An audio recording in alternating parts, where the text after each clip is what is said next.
Hey everyone, it's technology expert Burton Kelso with 5 things you need to know in order to create a successful service based business. I should know. I've been in business 29 years running the technology company Integral. Now, in order for any service based company to survive, there are 5 things that you need to know in order to ensure that you have long lasting success. And that's important, right? Because you don't want to be in and out in business in 1 to 2 years. So here are the things that you need to know. So, tip number one, your customers are always going to be right. At least they better be, because if you don't have any customers, you don't have business. Customers are the life force of your business, and you better do a good job at making sure that they're taken care of. If you hear any complaints, you need to deal with them in a timely manner. Also, you need to make sure that you've got clear and constant communication with your customer base. If there are things that need to be done, you need to sit down with them and talk to them before you actually do the service work. I know in our technology business and with technology in general, tech guys want to just go out and fix stuff. But that isn't always necessarily the case.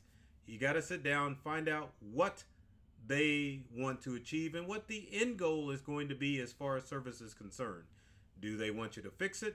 Do they want you to replace it?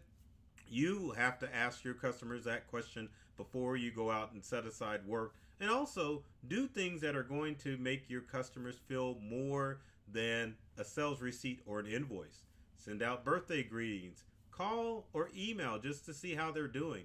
Develop a long term foundation for a relationship so that you will have customers for life. So, tip number 2 is there needs to be value behind every invoice or even sales receipt that you issue. Invoicing is great. You want to get paid when you perform a service, but at the same time, is there value? That's all your customers want to know before they pay your invoice or your sales receipt, is that you provided them value. If they called you out for a specific service, you need to make sure that you deliver the goods and the service to ensure that they're happy and well thought of customers. So don't just invoice for the sake of invoicing. Make sure that you find out what their budget is first. Stay within that budget as much as possible. If you're not able to, you need to communicate that to your customers so that you can make sure that they are happy and to make sure that you get paid. But don't invoice for the sake of invoicing. Make sure that you are always providing value by taking care of whatever situation they called you out to take care of. And once they are nice and satisfied, then you have permission to actually invoice them.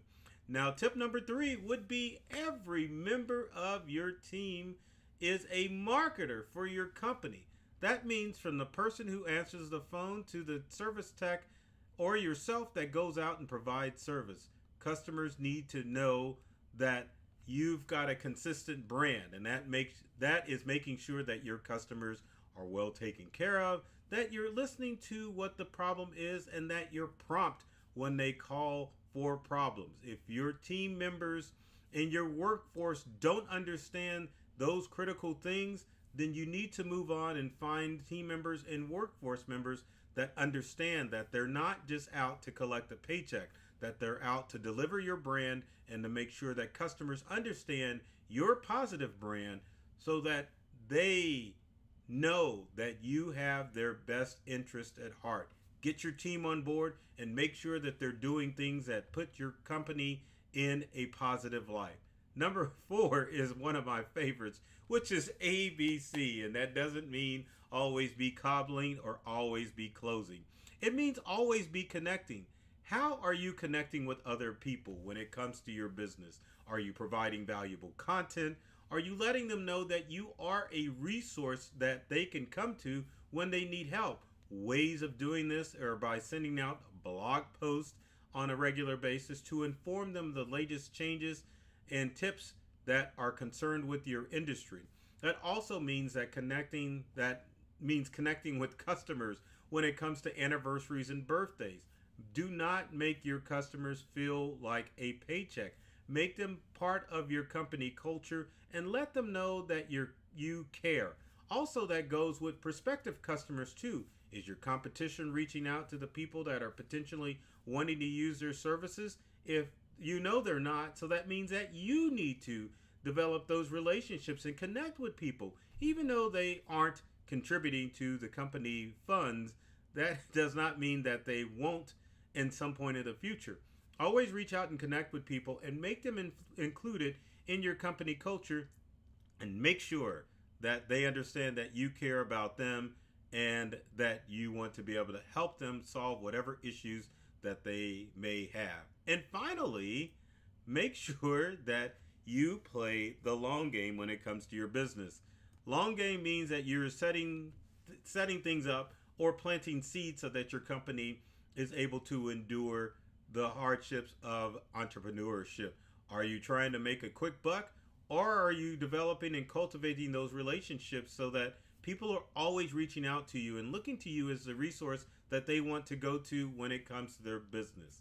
And with that said, if you've got comments or questions on how you can get more from your service business, leave them in the comment section below.